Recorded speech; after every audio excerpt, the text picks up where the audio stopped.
In the culture wars, there are no winners, just podcasters. Only a few are willing to risk their lives in the face of some of the dumbest ideas to have ever captured human civilization.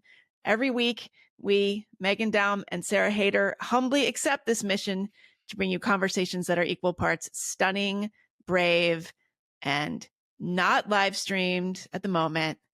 Welcome to a special place in hell. We had a mishap last time, and I really hope it's not happening now. Yep. Well, I don't think it's happening now.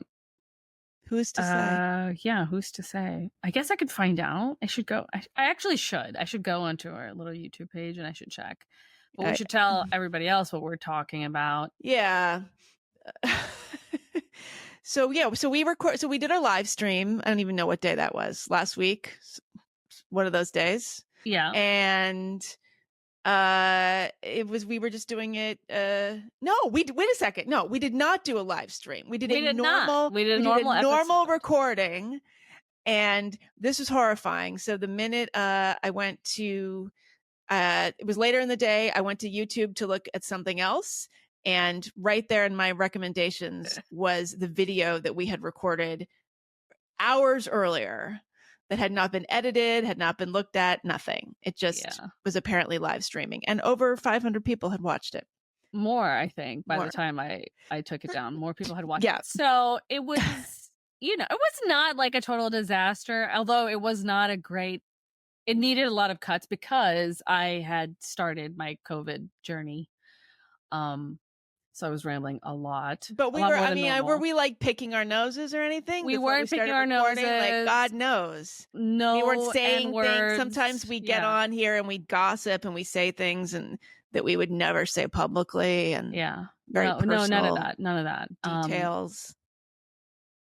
Matt, I don't know. I mean, it wasn't so bad. It could have been worse. It could have been way worse. But nothing happened. It was fine. Okay. It was fine. People didn't even notice. It really struck horror. I mean, honestly, it struck horror in my because you forgot already what we had said. And yeah. Like, did I say the I N-word? literally was going on YouTube to like do something else. And I was like, what the fuck? It was as if like it was recording me in real time or something. Anyway, so all right, so we get that out of the way, and we should say, your COVID journey was just beginning. So, do you have? Are you keeping a journal? Or are you? Oh my god! I mean, kind of. Does Twitter count? I mean, I complain on air every day. That is actually mindful journaling one could do. I started feeling sick. Yeah, when we were recording, the day in the middle of recording. No, the day we were recording, I felt terrible. And I thought I felt terrible because my kid was sick, turns out with COVID.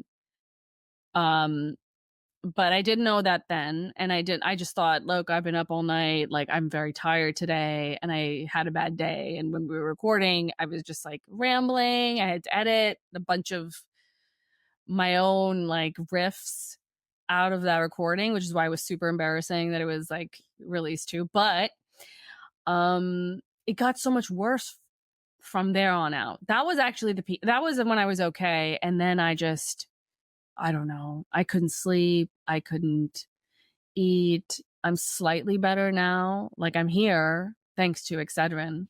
I couldn't find any Adderall. How do you find Adderall these days? Like, I don't, in college, it was everywhere. I've never taken Adderall. No, we talked. Where do you get it? Would love it. I think, I don't know. Now I'm like in the suburbs and I don't know any drug dealers. I guess you buy it from your neighborhood. Sure, all the moms are taking it. Exactly. I'm sure it's like Mother's Little Helper. I'm sure they're grinding it up and snorting it. Kids are taking it, right? And then you buy it off of them. They get a prescription. But I mean, I guess all the adults are taking. I feel like this is so yesterday's news. I feel like this is very Adderall. Yeah, I feel like this is kind of an old trend. It's going to have been replaced by something else. But this was in my time. We did not do this, and I have never taken it. Although I know people who have, like, obviously. Diet pills, like, essentially meth? Sarah, I am not that old. Yeah. Okay. That's I don't know. The 70s. No, but I mean, Adderall is just speed, essentially, right? Yeah. That's it? Meth. Like, it's like in the family, in the... But is it more amphetamine, targeted? It's more like that's what they say, but refined. when I take it, I only ever feel like I'm high. I don't feel like that I can focus. The first time I took it, I was in college, and I actually think I am a little bit like ADD, although I don't think it's a disorder. I think it's just a personality, and then some people have, that personality doesn't really work that well in the workspace. So I think it's good to like have a little bit for those people. I took it. My roommate gave it to me, and I had this essay due the next day, and I was going to stay up all night to work on this essay. And she was like, here's some Adderall, like, and it'll help you stay up, throughout the night. I was like, okay. And so I made a ton of coffee, and I had all this coffee, and then I took some Adderall. And I don't know how much it was. It must have been like a really high, like, dose or whatever, because I was wrecked out. Like, I was out of my mind. I was jittery. I was grinding my teeth. It did not help me finish my essay because I just focused on like one sentence for hours. I was just like perfecting. What was the essay about? Do you remember? It was an essay on Galileo. Okay. Just like a history of science. In one essay? Course. How long did it have to be? It was like a 20-page essay. It was long. Oh, it was wow. It was like a paper. So this is like a term paper. It was like a paper, and I was like not nearly finished, and like not anywhere close to being finished, and I just needed to work all night to get it done. And I took Adderall to do it, and it did not help me at all. It did not help. And I remember. Okay, but you obviously got the paper done. You're a very good student and everything. Oh my God. Like at just in the nick of time, I remember running, panting like a dog, trying to get it just into the TA 2 minutes before he shut the door. That's kind of how you operate on this podcast, isn't it? Horrible. Panting. You're coming into the recording like the last minute. Ugh, what are we going to talk about? Yep. Okay. All right. But Adderall. Okay. But wait, let's get back to this. So you have COVID. You have not taken, you were taking Excedrin to get through the recording, and now you're here. I took 2 Excedrin. Okay. And I had some coffee. All right. Well, I still feel like shit. I just feel I can't believe it's so bad. What's going on? Is it worse? This is the first time you've tested positive. But this is the first time I tested feel positive. like you've had this. You've had it. I think I have. Could not. Yeah. I think I have. I think it's impossible that I haven't had it, but I never tested positive. And this time I tested positive, and I feel terrible, and I couldn't sleep all night. And I took that drug that you're supposed to take to ease like recovery, the antiviral, but it just tasted awful in my mouth, so I couldn't. Yeah, well, that's supposed to make it come back, though. You're going to relapse. What's the name of that? I didn't. Paxlovid. Paxlovid. Yeah. I stopped taking it because it tasted terrible. But this sucks. What the heck? How could China do this to us? Why would they do this to us? Have we thought about that, Meghan? Because it's a test. It's a test. They want to see how we obey. All right. Well, we might get to that in a minute. We're going to talk. Look, the Olympics are going on. We shouldn't even be recording. We should be watching the Olympics at all times. Watching? No. I can watch it on Twitter. Yeah. Have you? I haven't been watching anything. I normally watch. I like Summer Olympics. Like I like to just have it on, in the background. Like, yeah. Just like have it on, and sometimes you catch something good and it's cool. But it's like you're doing something together with everybody, so it feels like an event. It feels like something you should have on, like on election night. Like you just need to have the TV on all day, and you're just sort of going through that together with the nation. I see. And so I normally like to, but not this time. So I've missed all the. I mean, I've seen on Twitter there's these super sexy, cool looking sharpshooters. Oh my God! All this I know they're very scary looking, though. Mm-hmm. In different ways, very frightening in different ways. Yeah. So okay. Well, so the big news, in addition to Simone Biles' incredible comeback. I mean, if you call it a comeback, even, I don't know. I was, she bowed out last time around because of the twisties, and I was very much in support of her decision there. Mm-hmm. But she's just absolutely unbelievable. I mean, she's like not even a human. She's just it's incredible. Tiny teeny tiny, incredible what she can do. But the big news, especially in our world, has to do with the women's boxing competition. So we have a quite riveting situation wherein there are two boxers, Imane Khelif, who's a 25-year-old welterweight from Algeria, and Yu-Ting is a 28-year-old featherweight from Taiwan. They have been found to not be possibly entirely genetically female. There's a gender controversy going on. Shockingly, the discourse has gotten completely chaotic, mean-spirited, ill-informed, and counterproductive. Great. So we should expect nothing less. And in the meantime, these two are suffering, and women and their opponents are getting injured. Yeah. So everyone's suffering. We're all suffering. It's bad all around. So yeah. So I'm trying to figure out the best way to talk about this, because there's so much confusion. I mean, and some of it is like relatively easily cleared up, and other is just, we still don't know. Like, basically this has nothing to do with trans, by the way, even though the trans political, there's a sort of an overlay of political discussion over this whole thing that has to do with trans activism. But it appears that both of these athletes are intersex or have a DSD condition, differences of sex disorders of sex difference, whatever that stands for, DSD, and are technically XY chromosome.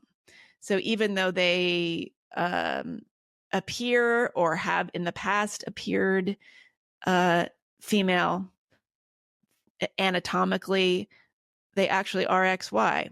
And so we've got a lot of controversy over what that means and how relevant that is. I mean, it seems pretty relevant. Yeah. Yeah. The intersex stuff is really interesting in that it definitely seems like some of these countries are trying to capitalize on the fact that there's confusion around this, and that anybody with any kind of maleness it has an advantage over like full, like, they can hide behind biological, right? Yeah, and they can hide behind the activism. Yeah, and get some medals for their country, and they're happy to do it, which is really cynical. And I feel bad for those two men. Are you calling them? What are you? Well, I'm going to call them these two individuals. Look, okay. I don't know. I mean, it seems plausible that in one or both of these cases, they grew up thinking they were female. They were assigned female at birth. And by the way, like that whole AFAB, assigned female at birth. These people actually were. They actually were. And this terminology has been like completely co-opted by the trans movement. Like, just if somebody decides to identify differently when they're older, they can say that they were assigned whatever at birth. Right.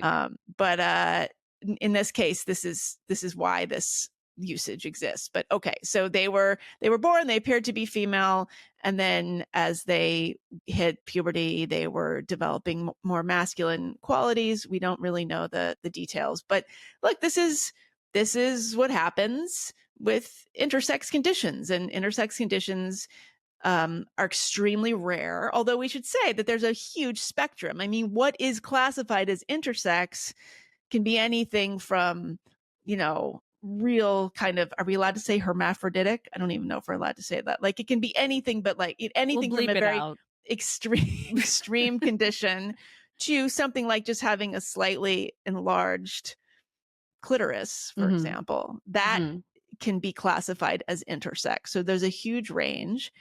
And, I would imagine that at very high levels of athletic performance, you are going to over-index for people with these conditions, especially going from female to male. Like, you're not going to have a lot of athletes who you think are male who are actually XX. Yeah. Becoming well known as athletes for obvious reasons. Okay. Yeah. I mean, it's possible. It's within the realm of possibility. It's I just mean, not that maybe in likely. gymnastics, Yeah. maybe in women's gymnastics. And No, well, or no. Yeah, I mean, men's gymnastics. No, I don't not know. even. No. Yeah, yeah. I mean, these. I don't know what whether this synthetic testosterone, whether taking it for a long period of time could give you some advantages. I don't know. Oh, you mean if somebody was identifying Mhm. as trans? Yeah. Yeah, but I think you wouldn't really want to test that out by being a competitive boxer in the male category. Yeah. If you were assigned female at birth and you started taking testosterone, would you really want to kind of like test the waters by getting into boxing They against do. I mean, hey, natal males? I think testosterone makes you a little hungry for that kind of Crazy. thing. Yeah. I mean, Okay. you become interested in risks with your body in a way that natal born women without Yeah. any special testosterone fever Okay. don't want to. It's possible. I think we're just entering a really exciting, new era. It's just sad that this became, entangled in the trans conversation, because then everybody just starts screaming about transphobia and hate, and these TERFs just want to, mangle a complicated reality and turn it into, creepy men trying to get medals and take things away from women, when it's so much more complicated than that. And I think that so it's just unfortunate it got tangled into this. I don't know how it actually became. I saw J.K. Rowling tweeting about it, and some other like turfy type accounts. I don't know if they were necessarily mixing the two. I think it's just that they strongly feel that women's sports should be protected, and that means to the exclusion of intersex athletes. Yeah. So I retweeted a tweet from Iona Italia, who has often very smart things to say about this kind of thing. So she said, intersex women, including women who didn't even know they were intersex, is always likely to be a presence at the highest levels of women's sport. They shouldn't be able to compete in the female category once the condition is known, but they're not doing this to troll us. So I think that's very concisely put. And then Carol Hooven, the evolutionary biologist, who's of course the author of the book Testosterone, an entire book about testosterone, she chimed in and she said, I agree that the shaming and bullying needs to stop. This is not about choices that individual athletes are making. It's about policy. However, we need clear language and shared definitions to be able to communicate about these complex issues at the intersection of society and biology, especially when it concerns fairness and safety to women. Quote, intersex women in this context is misleading. Intersex means lots of different things to different people, and DSD, disordered sexual development, is a better choice in this context, at least, that centers on a medical condition people are living with. Women, adult females, unaltered by exogenous hormones, should be eligible to compete in the women's category. Okay. Women's natural variations are fair game. Being a male who has experienced the benefits of male typical levels of testosterone at critical developmental stages, it's not. It's an unfair advantage. Okay. So that's very good. But it's like, again, what's a critical developmental stage? Like what if somebody was put on puberty blockers? What if you're a natal male, put on puberty blockers, and then go on cross-sex hormones? You just have to draw like lines that are necessarily going to exclude some people. You cannot have a perfect line, and the line has to be, you have to be XX, and go through female puberty. I think you don't think that's sufficient? You think that's unfair? Yeah, no, I do. I mean, again, and I'm not an athlete, so I guess people can say you don't know what you're talking about, but I just feel like we don't have a right to compete in elite sports.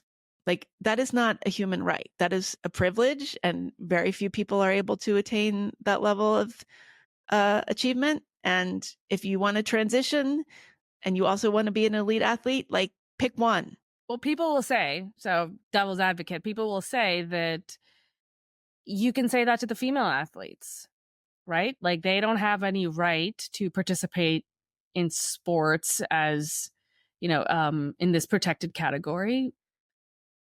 And why not let one or two trans people win every once in a while? Let them win. Well, I mean, they would win, right? They would naturally win if you allowed them to compete. Oh, if you mean a trans woman, a natal male trans. Yeah. Yeah. You have reached the end of the free version of this episode. To hear the rest, go to aspecialplace.substack.com and join our listener community. We will see you there.